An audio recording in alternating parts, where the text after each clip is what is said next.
5월 14일 수요일 에스더 2장 19절에서 3장 6절입니다.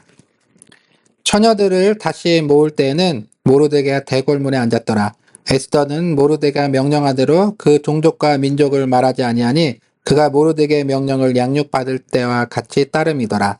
모르드게가 대궐문에 앉았을 때 문을 지키던 왕의 넷이 빅단과 데레스 두 사람이 원한을 품고 아하술의 왕을 암살하려는 음모를 꾸미는 것을 모르드게가 알고 왕후 에스더에게 알리니 에스더가 모르드게의 이름으로 왕에게 아뢰니라. 조사하여 실증을 얻었으므로 두 사람을 나무에 달고 그 일을 왕 앞에 공중에게 기록하니라. 그 후에 아하술의 왕이 아각 사람 하무다다의 아들 하만의 지위를 높이 올려 함께 있는 모든 대신 위에 두니 대궐문에 있는 왕의 모든 신하들이 다 왕의 명령대로 하만에게 꿇어 절하되 모르드게는 꿇지도 아니하고 절하지도 아니하니 대궐문에 있는 왕의 신하들이 모르드게에게 이르되 너는 어찌하여 왕의 명령을 거역하느냐 하고 날마다 권하되 모르드게가 듣지 아니하고 자기는 유다임을 알렸더니 그들이 모르드게의 일이 어찌 되나 보고자 하여 하만에게 전하였더라. 하만이 모르드게가 무릎을 꿇지도 아니하고 절하지도 아니함을 보고 매우 노하더니 그들이 모르드게의 민족을 하만에게 알림으로 하만이 모르드게만 죽이는 것이 부족하다고 생각하고 아하술의 온 나라에 있는 유다인 곧 모르드게 민족을 다 멸하고자 하더라. 아멘. 기도하겠습니다. 하나님, 이 땅에 사는 하나님의 백성과 또 이 세상 속에서 우리의 정체성을 잃지 않고 우리가 살아가는 그런 복된 하나님의 백성 되게 하여 주옵소서. 우리를 구원하신 예수 그리스도의 이름으로 기도드립니다. 아멘. 네. 우리가 이제 필리핀에 살고 있는데요. 이 땅에 이렇게 우리가 필리핀에 살고 있지만 사실 한국인의 정체성을 잃지 않고 살아가고 있죠. 그러면서도 이 땅에서 천국 나그네 인생길을 우리가 걸어가고 있습니다. 바로 이 천국 나그네의 이 정체성. 우리가 그렇게 이 새생명교회 함께 성도들이 모이고 예배하고 또 오늘도 이렇게 말씀을 같이 아침부터 묵상하며 나아가려고 하는 거죠. 사실 세상에서는 우리의 신앙 이렇게 하는 거에 대해서 이해 못하죠. 조롱하고 비웃고 또 어쩌면은 우리의 신앙을 무너뜨리려고 하는 수없는 공격들, 유혹들이 그런 위협들이 우리가 당하는 세상 속에 살아가고 있는 것 같습니다. 오늘 이 본문 속에서 그런데도 이런 공격들 앞에 우리가 우리의 정체성을 잃지 않고 살아갈 때 그 가운데 하나님이 우리의 보이지 않는 그 손길 가운데 어떻게 인도하실지 그 에스더서가 주는 그런 이야기 가운데 큰 소망을 주는 것 같습니다. 우선 이제 2장 19절에서 본문을 보면요. 궁중에서 이제 자신에게 맡겨진 일을 최선을 다해서 섬기는 이 모르드게의 모습이 나타나고 있죠. 마치 이 모습이 이제 이 일터에서 지금 이렇게 최선으로 살아가는 우리 성도님들의 그런 삶의 태도들을 말하고 있는 것 같습니다. 19절에 보면 모르드게가 대궐문에 앉아 있었다는 이런 묘사를 통해서 아마 우리가 추측할 수 있는 거는 그가 이제 왕을 섬기는 관리 중에 한 사람이었을 것으로 짐작할 수 있고요. 이런 그의 위치 때문인지 이제 궁궐내에 있는 왕후 에스더와도 자주 접촉을 할 수 있었던 것 같습니다. 또 20절에 보면 에스더는 모르드게의 조언에 따라 처음부터 계속 자신이 유대인이라는 정체성을 비밀로 하고 숨기고 왕으로 뽑힐 때도 숨겼었고 현재도 숨기고 있죠. 저는 이제 이런 장면을 이제 하면서 이제 제가 이제 중국에서 선교를 할 때가 좀 생각이 나는데요. 왜냐하면 이제 그 중국이 이제 보안이 필요한 선교지니까요. 특별히 이제 2018년부터는 좀 선교사를 추방하는 그런 것이 아주 심각할 때였는데요. 근데 저는 이제 한 도시의 팀장으로서 이제 자비량 학생 선교사를 9명을 데리고 있었거든요. 근데 이제 그 가장 안전한 신분이 이제 학생 신분이었기 때문에 이들을 이제 오전에는 그 어학원에 보냈었는데요. 그 어학원에서 이제 매 학기마다 시작할 때마다 종교를 적게 해요. 근데 이제 그때 제가 너무 민감한 시기니까 이제 종교란에 무교라고 적으라고 지시를 했었어요. 왜냐면 이제 우리의 신분이 우리의 종교를 이야기했을 때 금방 들통날 수 있으니까 무교라고 적으라고 했고, 또 이제 다른 유학생들한테도 절대 이 종교를 가졌다는 이야기를 하지 말라고 그렇게 제가 신신당부를 했던 것이 기억이 나거든요. 마치 모르드게와 에스더가 처했었던 상황들이 당시 이 페르시아 가운데서 유대인이라는 이 소수민족의 힘이 없고 또 부당한 대우를 받을 수밖에 없었던 그 환경 속에 살아가야 하는 그들의 이야기 가운데 좀 마음이 짠하기도 하고, 네. 어쩌면 우리의 상황과도 비슷한 처지가 아니었을까 생각됩니다. 이런 김장관 속에 살고 있던 모르드게가 그럼에도 자신에게 주어진 일을 최선을 다해서 살아가는 모습이 참 감동인데요. 어느 날 문지기로서 지키고 있다가 그 왕을 암살하는 음모를 듣게 된 것 같아요. 그래서 이거를 이제 왕에게 충성하는 마음을 가져서 에스더한테 빨리 보고를 하고 이 일을 이제 사전에 막는 아주 그 귀한 일을 하게 되죠. 그런데 오히려 사실 모르드게가 이것을 칭찬받아야 되는데 이 하만이 그 영광을 취해갖고 오히려 높아져 버리는 그런 장면이 이제 3장에 펼쳐지게 됩니다.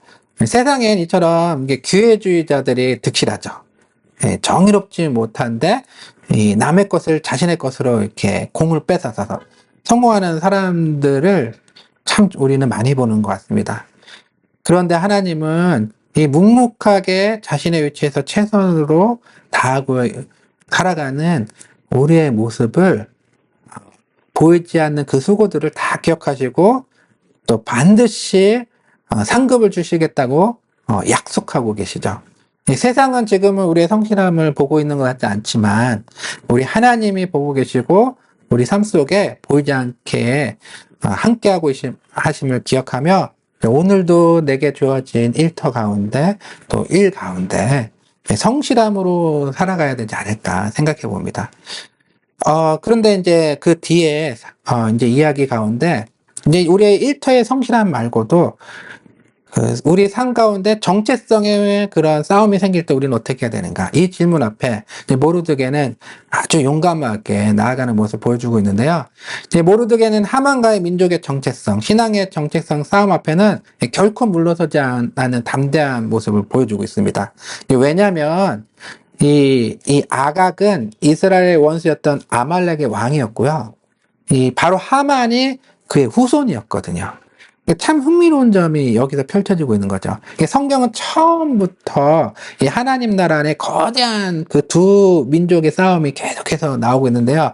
바로 하나님을 왕으로 섬기는 하나님의 백성과 세상의 신들을 섬기는 그 백성들 간의 이 싸움들이 계속해서 펼쳐지는데 지금 그 대표적인 라이벌, 바로 이스라엘과 이 아말렉 족속의 싸움이 지금 이 에스더 서까지도 이어지고 있는 거죠.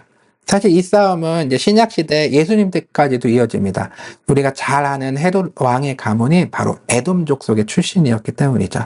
바로 이 에돔의 후예가 이제 아말렉 족속이었던 걸 생각해 볼 때, 이 성경 전체에서 끊임없이 이 하나님 나라의 백성과 세상 나라의 백성의 싸움이 이어지면서 누가 진짜 왕이냐, 진짜 왕을 누가 섬기고 있느냐, 진짜 신을 누가 섬기고 있느냐의 싸움이 성경의 그 계속된 스토리 가운데 흘러가고 있는 것 같습니다. 그리고 이제 바로 우리가 오늘 보고 있는 이 에스더의 시대, 이 페르시아 제국 안에서도 이 영적 싸움이 눈에 보이지 않는 치열한 싸움이 이 모르드게와 하만을 중심으로 지금 펼쳐지고 있는 거죠. 근데 이 싸움 속에서 모르드게는 자신의 신앙의 정체성을 인식하며 하만에게 절하지 않죠. 그 아무리 높은 지위에 있더라고 해도 그가 이제 분명히 불이익을 받을 수도 있는 상황임에도 하만에게는 무릎을 꿇지 않는 그 이유는 그가 믿는 신이 진짜 신이 아니라 내가 믿는 하나님이 진짜 신임을 믿기에 그렇게 큰 결단, 신앙적 결단을 할 수 있지 않았을까 생각됩니다. 또 한 가지를 생각해 보는데, 이제 모르드게가 베냐민 지파의 후손이거든요. 베냐민 지파의 사울, 그가 이스라엘 첫 왕이었는데요. 그런 첫 왕의 되는 영광도 있었지만 이 아말렉을 멸하는 하나님의 명령에 불순종하는 길을 선택했기 때문에 결국 하나님께 버림을 받는 실패한 왕의 모델이 바로 사울이었죠. 아마 모르드게는 사울 왕을 기억하고 있었을 거예요. 그처럼 그런 역사 가운데 그 실패를 다시 반복하고 싶지 않았다. 그래서 이 싸움 앞에 지지 않겠다는 하나님의 뜻대로 아말렉 족속과 싸우는 이 싸움을 자기는 포기하지 않겠다는 그런 결단, 신앙적 결단이 있었을 것입니다. 저도 사실 이제 중국 선교지에서 아까 이제 신분을 숨기라고 얘기를 했잖아요. 그런데 항상 그 이후에 이제 마음에 각오를 하고 있었던 게 있는데요. 바로 저의 정체성, 바로 복음을 전하는 정체성, 선교사로서의 부르신 정체성만큼은 숨기고 싶지 않았죠. 만약에 이제 마지막에 이제 다 들통나고 공안이 저를 찾아오고 취조를 한다면 저는 언제나 그 각오하고 있었어요. 그들의 취조 앞에서 제가 선교사의 신분이므로 복음을 전하게 왔다는 것을 숨기려고 하지 않았고요. 그리고 중국 공안들에게 정말 복음을 전하고 그들이 뭐 나를 추방하더라도 정말 그들이 들어야 돼. 이 공안들에게도 필요한 것은 예수 그리스도의 복음이니까 그들에게 전해야겠다. 그런 각오를 늘 하고 있었던 게 기억납니다. 우리 베드로전서 2장 9절에는 그러나 너희는 택하신 족속이요 왕 같은 제사장들이요 거룩한 나라요 그의 소유가 된 백성이니 이는 너희를 어두운 데서 불러내어 그의 기이한 밑에 들어가게 하시니에 아름다운 덕을 선포하게 하려 하심이라고 말씀하고 있습니다. 천국 나그네 정체성, 이 땅에도 왕 같은 제사장으로 우리 새생명교회 성도님들 한 사람 한 사람을 부르셨습니다. 세상 속에서 지혜롭게 우리 일터 가운데 최선을 다해서 살아갈 필요도 있지만 우리의 신앙의 정체성까지 포기하면서 타협하면서 살아서는 안 되겠습니다.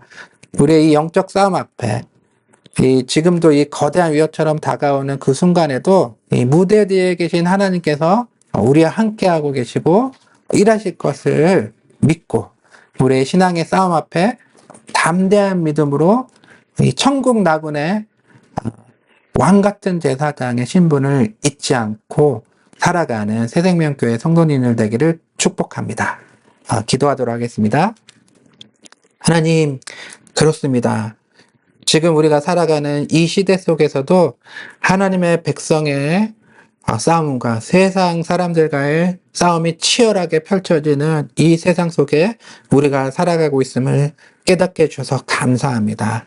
하나님, 우리가 일터에서 정말 우리에게 맡겨진 것을 최선으로 다하여 살아가야겠지만 주님, 우리가 하나님 나라의 백성임을 잊지 않게 하여 주시고 하나님 거룩한 하나님의 군사로서 이 땅 가운데서 살아갈 수 있도록 하나님 우리에게 새 힘을 주시고 붙들어 주옵소서. 오늘 우리의 삶 가운데서도 주님 동행하여 주옵소서. 우리를 구원하신 예수 그리스도의 이름으로 기도드립니다.